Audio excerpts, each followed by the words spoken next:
A failed Title V inspection is a real bummer for anybody buying or selling a home here in Massachusetts. Today I'm going to give you a clear plan to solve that problem and of course a checklist to go with it.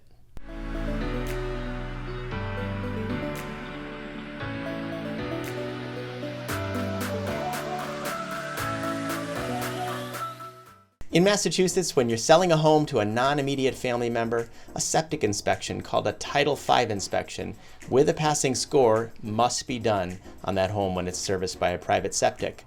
Now the seller is typically the one that's going to hire the Title V inspector to come out to the property and do that inspection, provide the report to the town. The report is also going to be provided to the local Board of Health and to the owner of the home.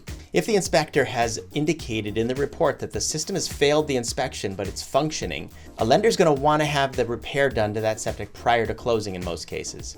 If for some reason it can't be done prior to closing, maybe because of weather issues, or if the seller simply doesn't have the funds to do it, a lender can set up what's called an Escrow Holdback to complete the repair after closing. Now, this is an example of an Escrow Holdback where 150% of this cost of the septic repair is going to be held back in escrow from typically the seller's funds, but sometimes the buyers can fund it as well.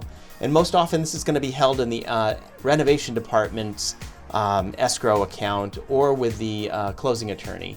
And either one of those is going to disperse those funds after closing when that repair is complete.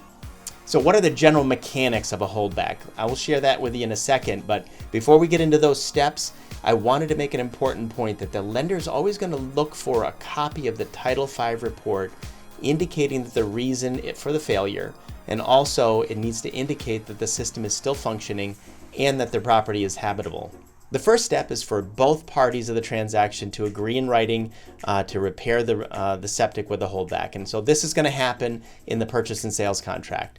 The second step is where the buyer is going to get two legitimate estimates from a non-related septic contractor to install and repair the septic after closing. The third step is where the lender is going to submit the purchase contract along with the estimates to the underwriter for approval. So you can't wait until closing day to try to get this done. The fourth step is where the underwriter is going to take that approval and construct what's called an escrow holdback agreement. They're going to send that to the closing department to be signed on the day of closing by the seller and the buyer.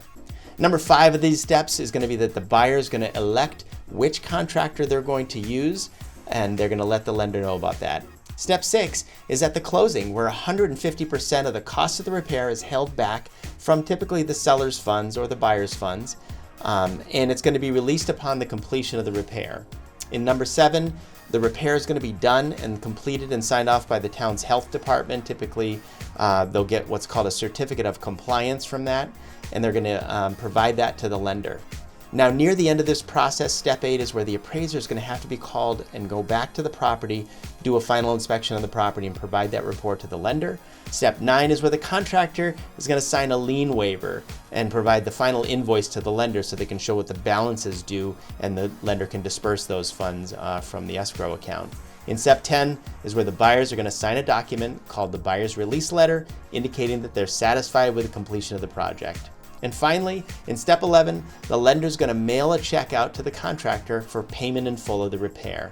So if there's any money left over in that escrow account, it's going to be returned to the party from which it came. So it could be the part of the loan proceeds that they'll have to pay down the loan. It could be given back to the buyer if the buyer funded it with cash. And certainly the check would be mailed back to the seller if the seller had funded the escrow account with their own funds from closing.